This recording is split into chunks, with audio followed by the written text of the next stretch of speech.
Meus irmãos, mais uma vez, bom dia. Que Deus possa estar na sua casa, no seu lar e conosco aqui nesse estudo bíblico de mais um domingo, que nós possamos cultuar a Deus. Vamos orar? Senhor, nós te agradecemos porque mais uma vez aqui nós estamos. Que o Senhor possa falar conosco, que a tua palavra seja ministrada nesta manhã, que a tua palavra seja entendida, que a tua palavra seja compreendida por nossas mentes, pelos nossos corações. Fala com os meus irmãos, fala comigo, usa esta palavra, Deus, para nos orientar, para nos ensinar, acalma o nosso coração nesse momento. Traz paz, Deus, aos lares angustiados, aos lares conturbados. Traz alegria, Deus, aos lares entristecidos, às famílias enlutadas. Traz paz, traz graça do Senhor, traz conforto, traz consolo.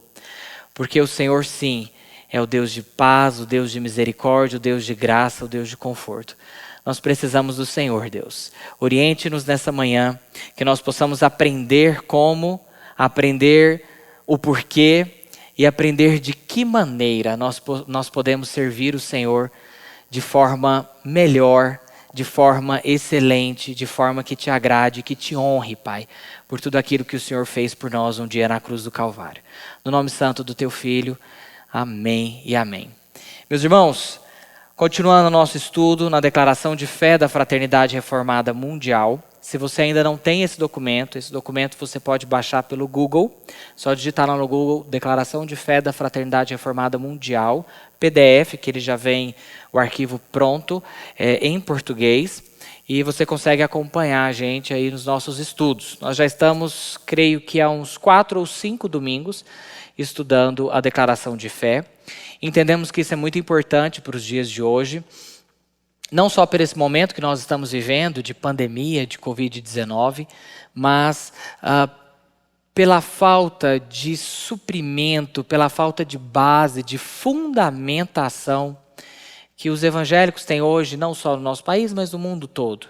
Com o crescimento tão grande dos evangélicos, chegaram às ondas e às hordas e mais hordas às igrejas, e muitas vezes com ideias erradas a respeito de Deus, muitas vezes com ideias erradas a respeito de si mesmos, a respeito de salvação, a respeito de tantas coisas concernentes ao reino de Deus. Então, a Igreja Presbiteriana do Setor Bueno tem esse cuidado e esse carinho de solidificar a fé nos cristãos, de atrair aqueles que não conhecem a Deus, de orientar aqueles que estão acabando de chegar e continuar a caminhada de amadurecimento, de evolução espiritual que cada um de nós precisamos trilhar. Lembrando que Escola Bíblica Dominical não é algo que surgiu nos últimos tempos ou algo recente. A Escola Bíblica Dominical, ela remonta à Reforma Protestante. Na verdade, João Calvino, uma grande figura da Reforma Protestante, juntamente com a reforma nas igrejas, João Calvino estabeleceu escolas, e dentro dessas escolas as pessoas eram disciplinadas, eram orientadas, e isso foi o protótipo do que a gente conhece hoje como Escola Bíblica Dominical. Ela tomou forma no que a gente tem hoje, na verdade, na Inglaterra, nos tempos de John Wesley, de George Whitefield, em que as crianças ficavam, às vezes, na rua, ao relento lá, enquanto os pais estavam no serviço cristão, no culto de domingo, dominical, e tiveram a ideia de trazer essas crianças para aprenderem sobre as histórias bíblicas, sobre as ordenanças de Cristo, aprender sobre o credo apostólico, aprender sobre o Sermão do Monte, Salmo 23, e por aí foi se instituindo todo um cronograma de estudo. Das crianças saiu para os jovens, saiu para os adultos, e hoje é uma prática da maioria das igrejas evangélicas no mundo. A gente sabe que muitas igrejas estão deixando essa prática para ir mais para uma parte que eles chamariam de pragmático, mas a gente entende que para a parte prática eu preciso ter fundamentação teórica. Eu só consigo fazer uma parte prática, ou pragmatismo correto, se eu tenho uma fundamentação teórica solidificada na minha mente e no meu coração. Senão a gente faz as coisas na prática tudo errado. E a ideia ou a intenção da igreja, da nossa igreja, é que nós estejamos muito bem fundamentados nas Escrituras, muito bem solidificados, para que nós possamos continuar a nossa jornada cristã. Dito isso, gostaria que você abrisse o seu documento na página 5. Nós vamos continuar. Nós estamos estudando, para quem está chegando por agora, sobre Deus. É sempre bom a gente esclarecer que o estudo sobre Deus, a gente precisa tomar ele nas devidas proporções, né? A gente precisa ter em perspectiva de que Deus é um ser outro. É um outro ser, muito acima, muito superior à nossa capacidade humana de entender. Portanto, é impossível para a mente humana entender a mente de Deus, ou entender o ser de Deus.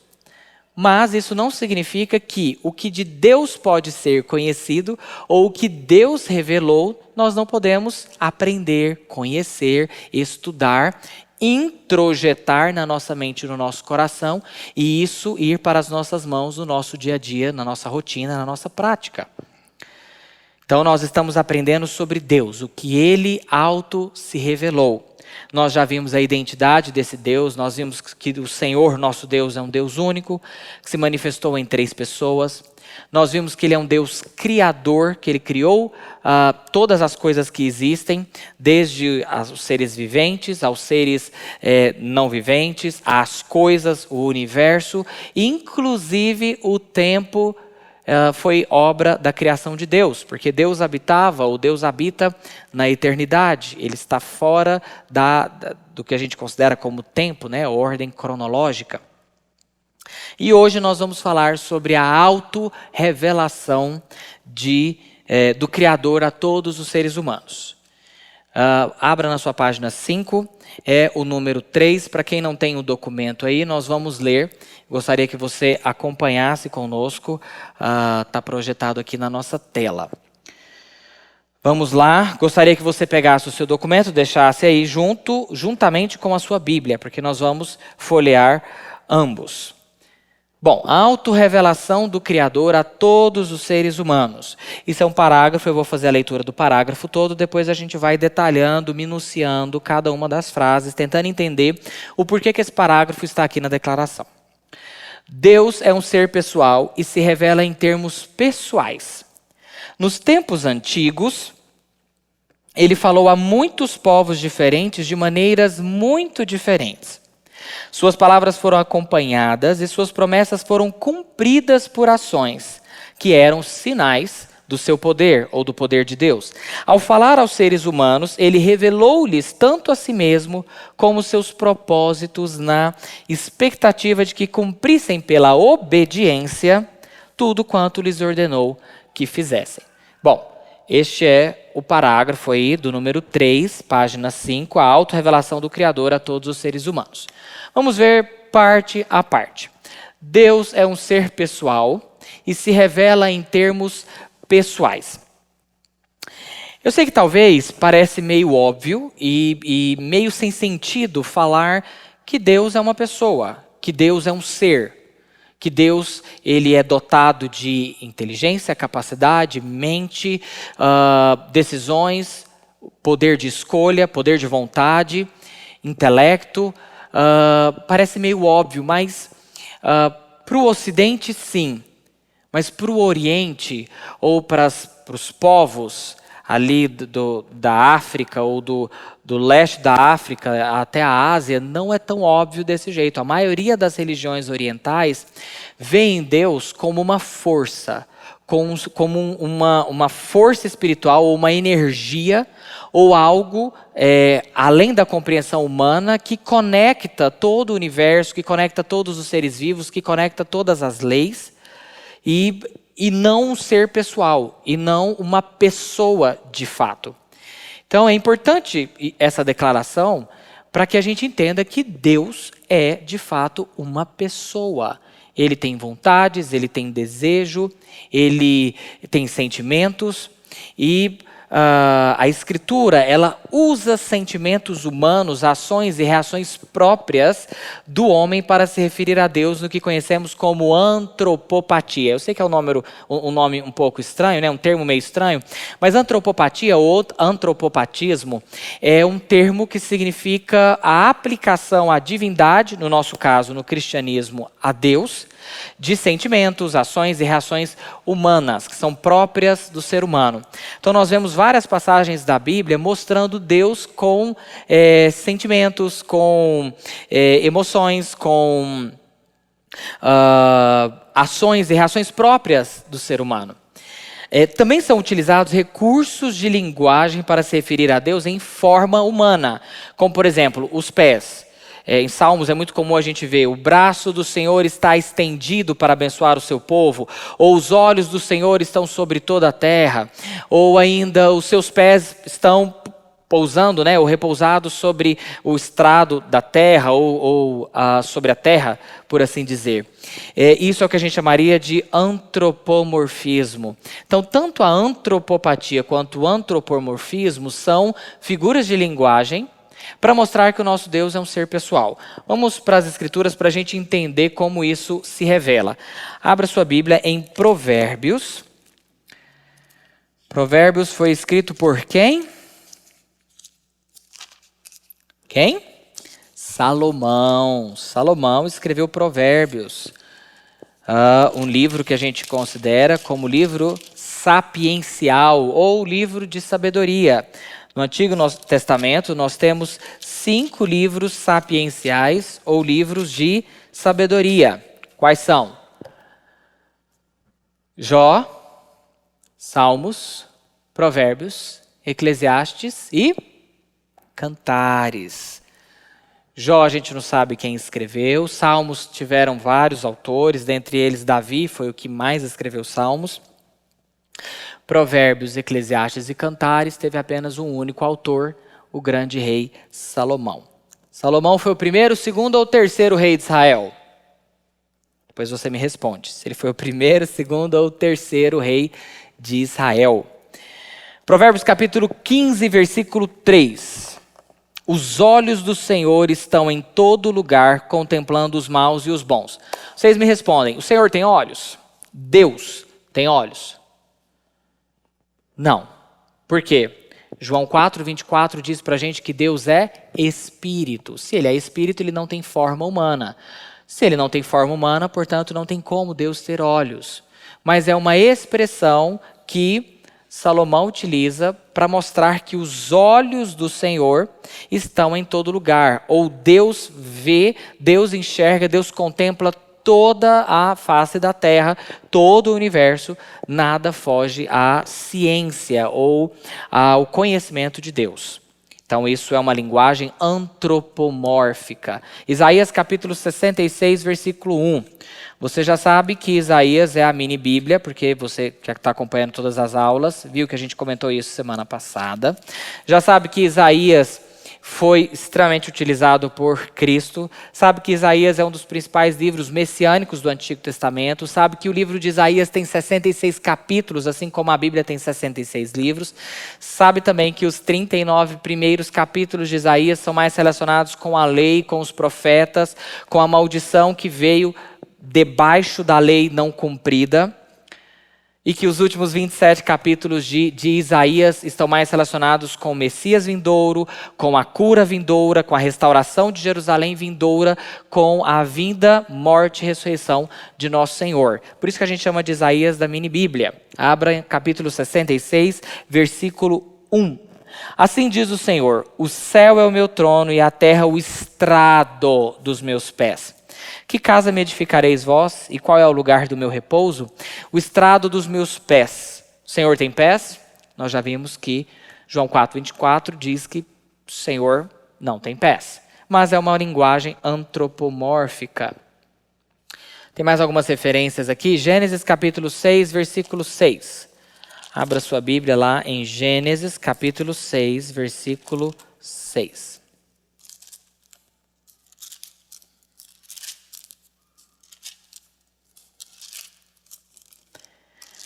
Gênesis 6, 6.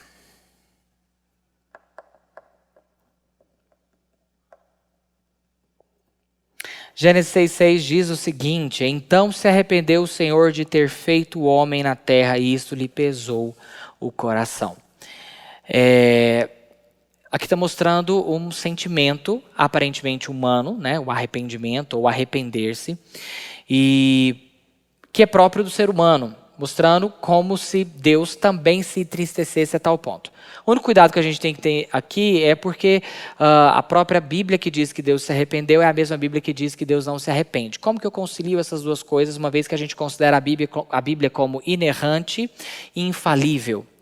O termo arrependeu aqui pode muito bem ser traduzido como entristeceu-se profundamente. E por ter se entristecido profundamente, o Senhor tomou uma atitude para com aquela situação. Nós estamos no contexto de pré-dilúvio. Nós estamos no contexto de rebelião geral ou generalizada contra Deus. Os antediluvianos, ou aqueles que viveram antes do dilúvio, inclusive a descendência setita, a descendência de Sete, praticamente tinham se corrompida toda. Se a gente continuar aqui, apenas um homem foi considerado justo por Deus, foi Noé, e por causa dele a sua família foi salva também. Noé, a sua esposa, os seus 3 filhos com as suas 3 noras. É só a menção de 8 pessoas sendo salvas do dilúvio. Então o Senhor olhou para aquela terra, entristeceu-se profundamente, e mediante aquela atitude de olhar, o Senhor tomou uma atitude: eu vou destruir a terra com água. É isso que a gente pode traduzir daqui de Gênesis capítulo 6. A ideia daqui, então, é mostrar que o Senhor entristece, que o Senhor pode mudar a sua atitude, que o Senhor pode, dependendo do que acontece aqui na terra ou do que nós fazemos, o Senhor pode ter reações diferentes, assim como nós temos. Provérbios capítulo 6, versículo 16. Meus irmãos, isso tudo para provar para vocês que Deus é um ser pessoal, que Deus é uma pessoa, que Deus é um ser que se relaciona com o homem. Deus não é um ser que criou a terra, que criou todas as coisas e largou isso ao seu próprio bel prazer, ao seu próprio curso natural das coisas, né? Mas Deus se relaciona com o homem. Provérbios capítulo 6, versículo 16. Provérbios capítulo 6, versículo 16 diz o seguinte: 6 coisas o Senhor aborrece e a 7ª sua alma abomina, mostrando que o Senhor se aborrece, se entristece, fica triste, né? E aqui ele descreve sentimentos humanos ou ações humanas que o Senhor despreza. Ezequiel capítulo 13, versículo 13 também. Ezequiel 13, 13.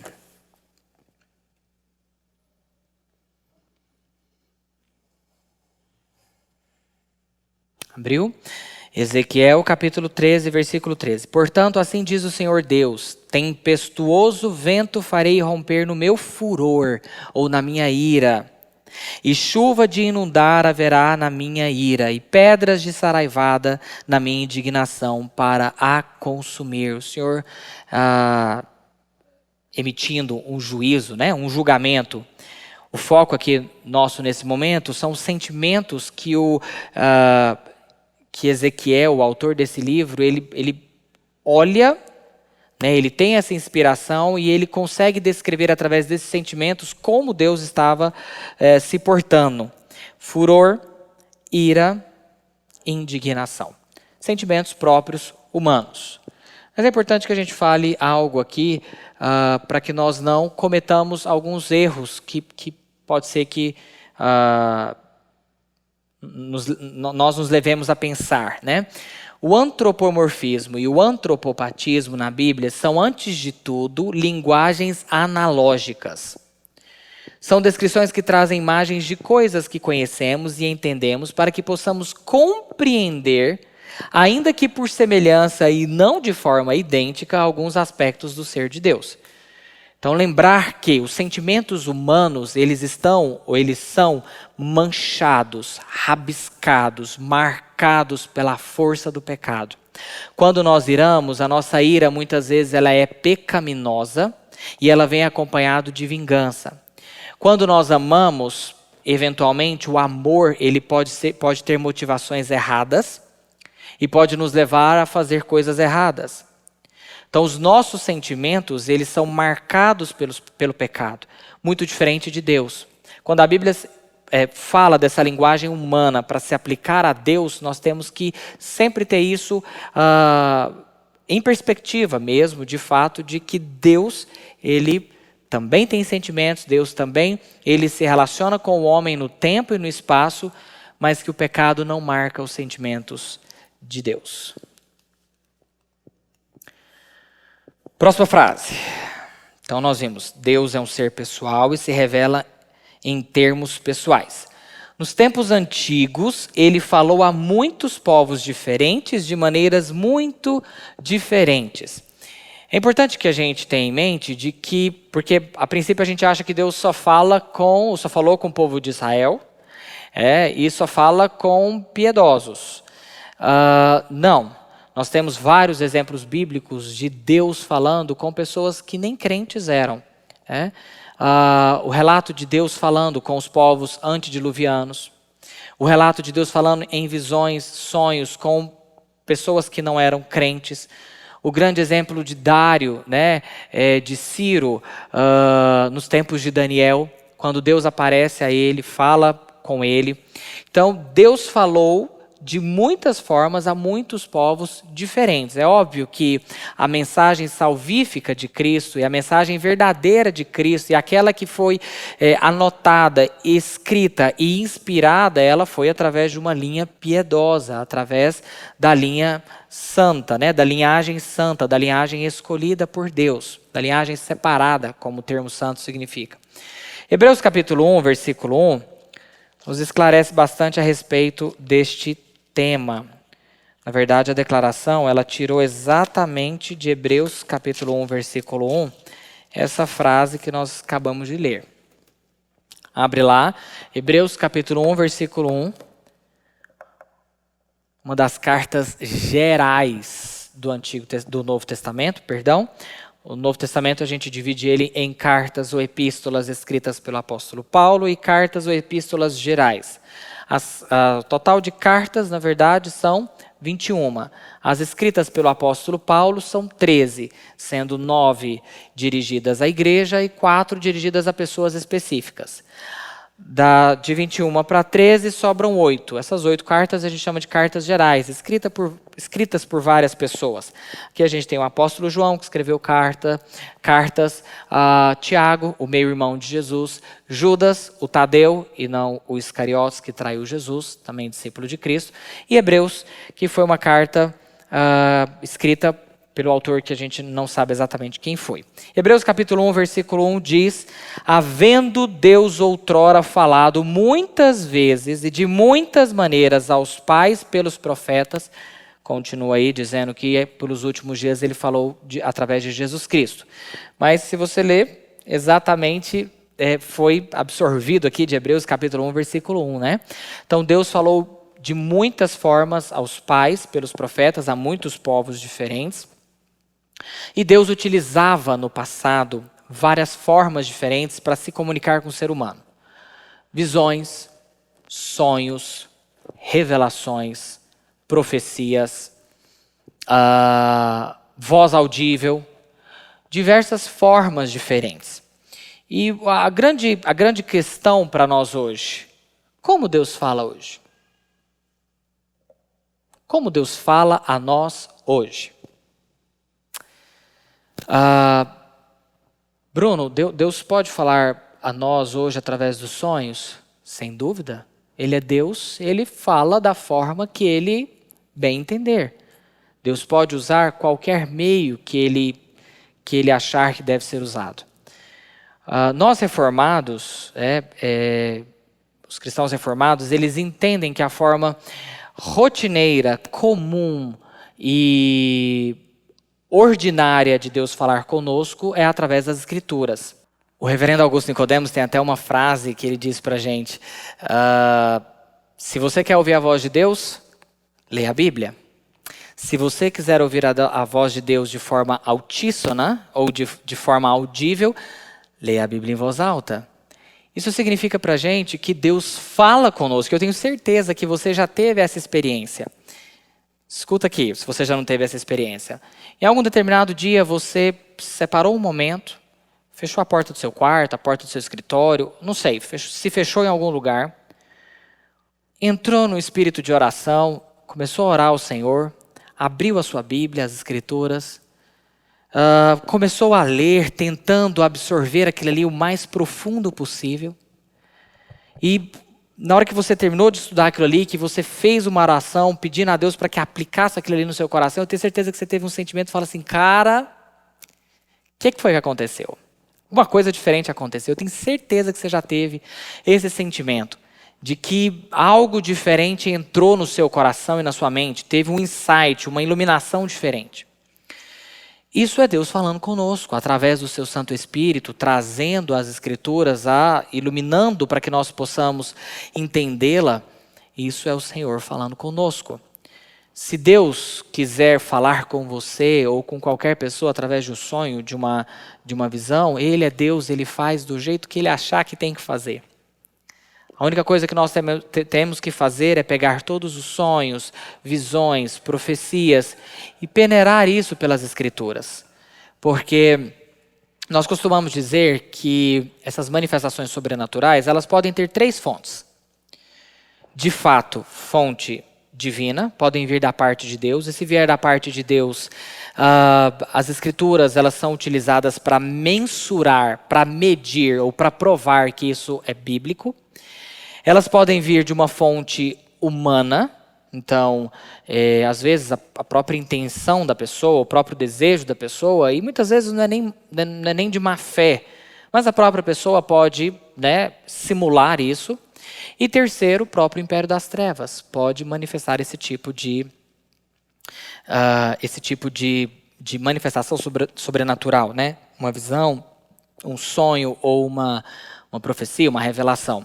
Então, tudo que a gente entende a respeito disso, a gente tem que mensurar ou usar as Escrituras para comprovar a eficácia desse tipo de manifestação. Ok? Seguindo, suas palavras foram acompanhadas e suas promessas foram cumpridas por ações que eram sinais do seu poder. Cada profecia foi cumprida ou ainda aguardamos seu cumprimento de forma escatológica. O que está querendo dizer esse parágrafo aqui? Somente um Deus que governa todas as coisas, somente um Deus que controla o futuro e a história da humanidade, poderia fazer promessas em algum momento durante essa história e ela ter que se cumprir no tempo determinado para o seu cumprimento. Qualquer outra forma de Deus que você imagine na sua cabeça, ou qualquer outra forma de Deus que não controla a história, essas profecias seriam falhas, ou elas se frustrariam em algum momento. Gênesis capítulo 3, versículo 15. Abre lá no primeiro livro das Escrituras, primeiro livro da Torá ou do Pentateuco, como conhecido por nós cristãos. Gênesis capítulo 3, versículo 15 diz o seguinte: porém inimizade entre ti e a mulher. O que está falando aqui? Se a gente pegar os versículos anteriores, a história da queda do homem. Então a mulher come a fruta da árvore proibida, oferece para o homem come também. O Senhor vem, o homem e a mulher percebem que estavam nus, fogem da presença de Deus. O Senhor os confronta e a partir disso são lançadas maldições sobre o homem, sobre a mulher e sobre a serpente. E aqui, já finalizando essas maldições, o Senhor diz: porém, inimizade entre ti e a mulher, ou entre a descendência da serpente, ou a descendência maligna, a descendência caída e a descendência da mulher. Entre a tua descendência e o seu descendente. Este te ferirá a cabeça, então a descendência da serpente, os ímpios ferirão, ao contrário, a descendência da mulher ferirá a cabeça de Satanás, e um ferimento na cabeça ele é mortal. E tu lhe ferirás o calcanhar, manifestando ou mostrando a morte e ressurreição de Cristo. Deus iria morrer, o Senhor Jesus iria morrer, mas ele iria ressuscitar. Isso que é o que a gente chama de proto-evangelho, ou o início, a semente, a revelação inicial do evangelho. Nós temos que entender que não está... Lógico que eu fiz uma explicação aqui, que você pode até olhar e falar assim, Bruno, como é que você tirou isso aí tudo aí? É lógico que eu consigo olhar esse versículo com o olhar total das Escrituras. Eu pego de Gênesis a Apocalipse, eu tenho um olhar completo e eu consigo ver que, de fato, isso daqui é uma semente, ou um início do que a gente conheceria lá no futuro como o Evangelho de nosso Senhor Jesus Cristo. E essa profecia, ela se cumpriu. Quando? Na morte e ressurreição do Senhor. O Senhor Jesus Cristo, de fato, morreu. Este lhe ferirá o calcanhar. Então a serpente, a descendência da serpente, a descendência maligna, ímpia, ela de fato feriu o Senhor Jesus. Mas Jesus, ao ressuscitar, ele tirou o poder de Satanás, deixando ele camanco, né? Hoje o Satanás tem poder sobre a face da terra, mas o poder dele é restrito. O poder dele só vai até onde o Senhor permite que vá. E em algum momento, Satanás será derrotado. Ele foi derrotado, mas de fato ele será destruído e a sua influência sobre a face da terra cairá quando ele for lançado no lago de fogo e enxofre. Cumprindo este versículo. Isaías capítulo 7, versículo 14. Vamos lá para o livro messiânico de Isaías. Isaías capítulo 7, versículo 14. Isaías capítulo 7, versículo 14 diz: Portanto, o Senhor mesmo vos dará um sinal. Eis que a virgem conceberá e dará à luz um filho e lhe chamará Emanuel. Essa profecia se cumpriu em Cristo. Cristo nasceu de uma virgem, a Virgem Maria, e ele foi chamado de Emanuel. O que significa Emanuel? Ou Emmanuel, o que significa? Deus conosco. É um dos nomes que a gente atribui ao Senhor Jesus, né, e ao próprio Deus como Deus conosco. Miqueias capítulo 5, versículo 2.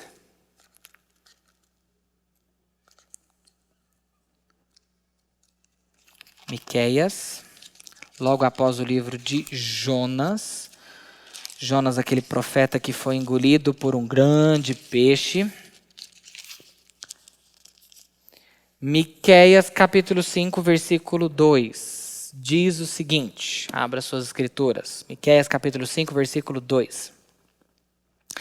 E tu, Belém Efrata, pequena demais para figurar como grupo de milhares de Judá, de ti me sairá o que há de reinar em Israel. Jesus nasceu onde mesmo? De onde? Belém, e cujas origens são desde os tempos antigos, desde os dias da eternidade. Somente um Deus que controla a eternidade, controla. E aqui eu fiz peguei três profecias sobre o Messias, as dezenas e dezenas de profecias. Algumas pessoas, os números são muito divergentes, tá? Mas algumas pessoas chegam a falar que a Bíblia tem alguns poucos milhares de profecias, 2, 3 mil, 4 mil. Tem algumas pessoas um pouco mais, eu creio que exageradas, que dizem que a Bíblia tem mais de 30 mil profecias. Independente de quantas profecias ou quantas promessas a Bíblia tenha, essas profecias, essas promessas, todas elas, se não se cumpriram, é porque ainda não chegou o tempo determinado para se cumprir. Nenhuma das promessas que o Senhor fez, nenhuma das profecias que o Senhor liberou, foi liberado ao longo da história das Escrituras, ao longo da história do povo de Deus, nenhuma delas caiu por terra. Nenhuma delas caiu por terra. Se isso não é conforto, consolo, graça, alegria para tempos como os que nós estamos vivendo, eu não sei mais o que é conforto para nós. Se isso não é um consolo de saber que o Deus que controla, que o Deus que tem promessas, que o Deus que tem profecias para nós, para as nossas vidas, de que a chegada é certa, de que nós chegaremos lá, de que o Senhor há de nos sustentar. Os meios podem até serem turbulentos, mas a chegada é certa. O Senhor nos prometeu uma chegada tranquila. O Senhor virá para nos buscar um dia. Se isso não é consolo, meus irmãos, não tem mais consolo para nós. Que nós possamos nos acalmar neste Deus que controla todas as coisas, que é o Criador. Continuando, suas palavras foram acompanhadas e suas promessas foram cumpridas por ações que eram sinais do seu poder. A segunda parte da frase está falando que suas promessas foram cumpridas por ações que eram sinais do seu poder. Para finalizar isso, somente um Deus que controla a história e o seu curso, que governa cada ação e cada rumo, é capaz de dizer o que irá acontecer. E isso se cumprir em alguns casos, milhares de anos depois. Como, por exemplo, foi a vinda, a morte e a ressurreição de nosso Senhor Jesus Cristo. Gênesis capítulo 3, versículo 15. Quando aconteceu? Alguns milhares de anos antes da vinda de Cristo. E se cumpriu na vinda de nosso Senhor. Ao falar aos seres humanos, ele revelou-lhes tanto a si mesmo como seus propósitos, na expectativa de que cumprissem, pela obediência, tudo quanto lhes ordenou que fizessem. A autorrevelação de Deus acontece de forma progressiva ao longo das Escrituras e chega em seu ápice na vinda, morte e ressurreição de Cristo. É importante que a gente fale isso daqui, porque tem muita gente que acha que o Deus ou a Bíblia do Antigo Testamento é um Deus e uma Bíblia diferente no Novo Testamento. E, infelizmente, essa é uma concepção que perdura e que está na ideia e na filosofia de boa parte dos evangélicos hoje do nosso país. De que o Deus que era antes de Jesus Cristo era um Deus, de certa forma, mau, era um Deus que se irava com facilidade, era um Deus que exigia o cumprimento integral da lei para a salvação. O que de fato é muito errado. Nunca a salvação foi por obras. Vou repetir. Nunca a salvação foi por obras. Efésios capítulo 2, versículos 9 e 10, diz que a salvação, ela vem pela fé, ela vem por graça de Deus pela fé, não por obras, para que ninguém se glorie. Os antigos, né, ou os povos do Antigo Testamento, ou os israelitas do Antigo Testamento, eles eram salvos pela esperança no Messias que haveria de vir. As pessoas da época de Cristo, ou aqueles que viveram no momento em que Cristo estava aqui na Terra, eles eram salvos por crerem que Jesus era o Messias prometido nas Escrituras. E nós hoje, como nós somos salvos? Nós somos salvos por crer que Jesus Cristo já veio. Que o nosso Messias já veio, que Ele é o nosso Senhor e Salvador. Eu só vejo um plano de salvação. Após a queda de Adão, só houve um plano para a salvação. Salvação através da graça de Deus, mediante a fé em quem? No Messias. No Messias que haveria de vir. Então as pessoas do Antigo Testamento não eram salvas pelas obras? Não. As pessoas do Antigo Testamento, assim como as pessoas do Novo Testamento, assim como as pessoas da nossa era, elas são salvas pela graça de Deus para as boas obras. Não é pelas boas obras, mas para as boas obras. E se de fato, meus irmãos, nós não estamos fazendo boas obras, se de fato a salvação em Jesus Cristo, que foi confirmada no nosso coração e na nossa mente, não está operando boas obras, a gente tem que questionar a nossa salvação. Será que de fato eu sou salvo? As boas obras estão operando aqui na minha vida, né? Através das minhas mãos, através dos meus pés, através do meu trabalho, através dos meus relacionamentos? Nós fomos salvos pela graça de Deus para as boas obras. O Antigo Testamento, com toda a sua religião ritualística, né, cheia de rituais, ritual de sacrifício, ritual de holocausto, ritual de vestimentas, ritual de liturgia, toda essa religião ritualística, ela tinha um propósito muito claro e definido, que era apontar para Jesus Cristo, o nosso Senhor e Salvador. Era apontar para Jesus. Então, os sacrifícios que eram feitos apontavam para o sacrifício eterno de Cristo. Cada vestimenta, cada óleo sendo derramado sobre a cabeça, cada ato de culto que era feito apontava para um aspecto da obra de Cristo. E isso é importante a gente ter em mente. Por quê? Tudo bem, a parte ritual do Antigo Testamento, ela se cumpriu em Cristo, mas a parte moral, ou a lei moral de Deus, ela permanece. E nós precisamos cumpri-la como um ato de gratidão ao Senhor. A expectativa de Deus em relação ao homem se manifesta nos pactos ou alianças que Deus fez com o homem.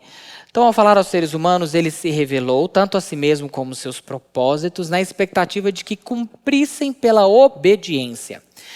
Eu já estou concluindo a nossa aula aqui, só tem esse mais um segundo slide. Provavelmente eu vou terminar aqui porque a nossa hora já está avançada. Mas eu preciso falar sobre esse assunto, que são os pactos ou as alianças de Deus. É bem verdade que Deus só tem um pacto conosco, né? Deus fez um pacto nosso, que ele culmina no pacto da graça ou no pacto da redenção mediada por Cristo Jesus. Mas nós podemos separar dois pactos aqui, o pacto feito com Adão antes da queda, que era um pacto de obras, de fato, porque Adão, eu vou te colocar no jardim, eu vou te dar alimentos, basta você coletar, eu vou te dar um lugar para você morar e você me obedece. Você pode fazer isso, mas aquilo você não pode fazer. Isso era um pacto de obras com o homem não caído, com o homem puro, semelhante ao Senhor Deus. A natureza do pacto, ou dos pactos bíblicos, é um pouco diferente dos pactos das alianças feitas hoje. As alianças feitas hoje, né, por exemplo, a aliança do casamento que nós fazemos hoje, é uma aliança bilateral. Então nós temos duas pessoas dos dois lados, na mesma posição de igualdade, e com direitos e deveres para ambos os lados, e com bênçãos e graças para ambos os lados. As alianças no Antigo Testamento, bíblicas, né, principalmente essas alianças que a gente vê o Senhor fazendo com Noé, com Moisés, com Abraão, com o próprio Adão, são alianças com uma natureza diferente. Eles eram pactos semelhantes aos pactos do Oriente mesmo, dos povos antigos, isso não é uma coisa só das Escrituras, mas eram pactos unilaterais. Então havia um suzerano, havia um vassalo, ou um soberano, um senhor, e o servo. Esse soberano, esse senhor, esse suzerano, ele propunha proteção, alimento, veste, um teto, um suporte básico de vida para o servo em troca do seu trabalho, em troca da sua lealdade, da sua fidelidade. Esses eram os pactos do Antigo Oriente, do Antigo Testamento e da época bíblica, que são semelhantes a esses pactos que a gente vê nas Escrituras, e, portanto, o pacto com Adão foi dessa forma. É um pacto unilateral: Adão, você me obedece que eu te abençoo. Os pactos com Moisés, com Abraão, foram da mesma sorte, ou da mesma forma, até culminar no pacto da graça, onde ele se tornou mais claro possível, que foi na aliança da redenção em Cristo, ou no pacto de Cristo. O Senhor promete salvação para nós, o Senhor promete libertação do pecado, das nossas mazelas. O Senhor nos promete, e em troca nós adoramos Ele, em troca nós prestamos culto, em troca nós fazemos as boas obras. O Senhor dá e nós retribuímos, ou acontece essa forma de retribuição. Por fim, eu acredito que a gente ainda consiga falar isso aqui, que não vou me delongar.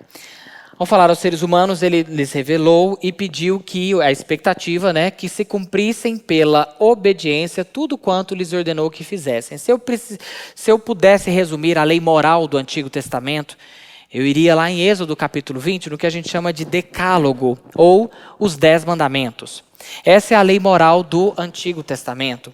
Resumida, né, nesses 10 mandamentos que foram escritos lá nas tábuas da lei pelo próprio dedo de Deus, pelo menos nas primeiras tábuas.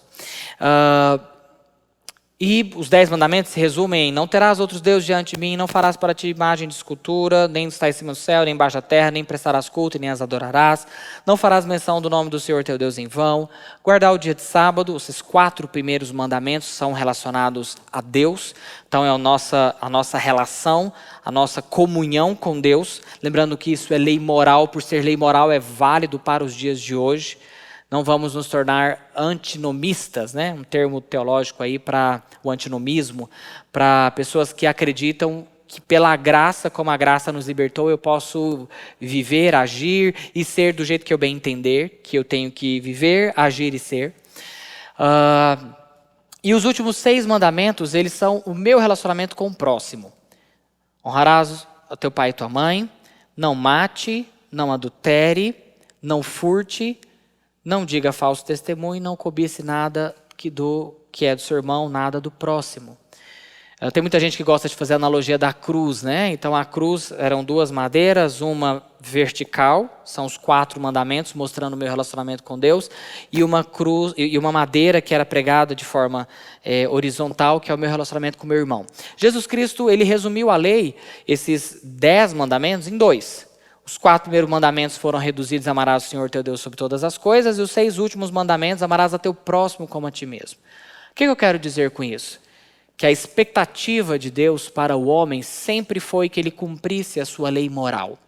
Infelizmente nós caímos em pecado, e não só Adão, mas toda a raça humana caiu em pecado. Como Isaías disse, eu nasci em pecado fui criado pela minha mãe. Perdão. Se é Davi ou Isaías, me foge a memória aqui. Mas, de qualquer forma, todos nós somos criados em pecado e nascidos em pecado, né? Falando do pecado original. É importante que a gente tenha em mente que a lei moral, ela precisa e ela deve ser obedecida por nós hoje.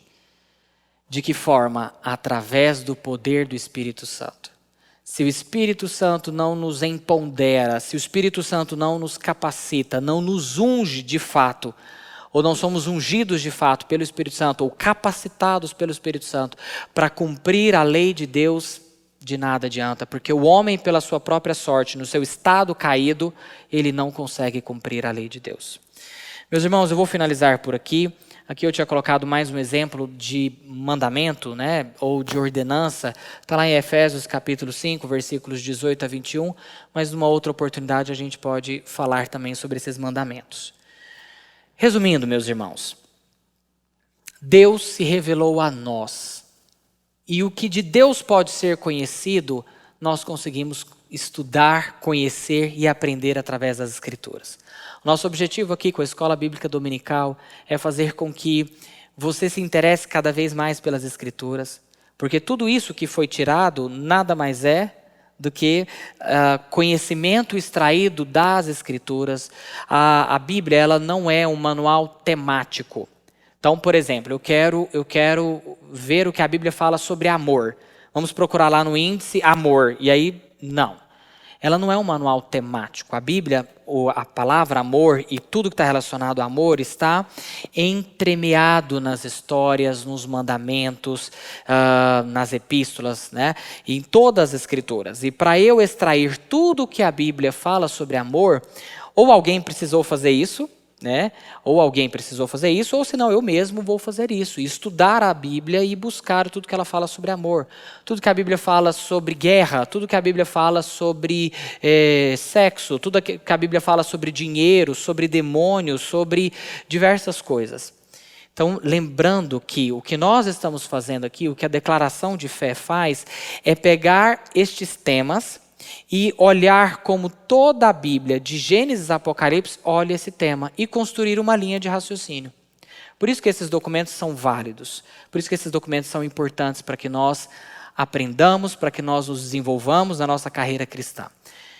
Estimulo você, leia a sua Bíblia, leia as Escrituras, busque discernir, busque conhecer, tenha dúvidas, procure o seu pastor, procure o nosso pastor, para que você possa sanar as suas dúvidas. Vamos orar?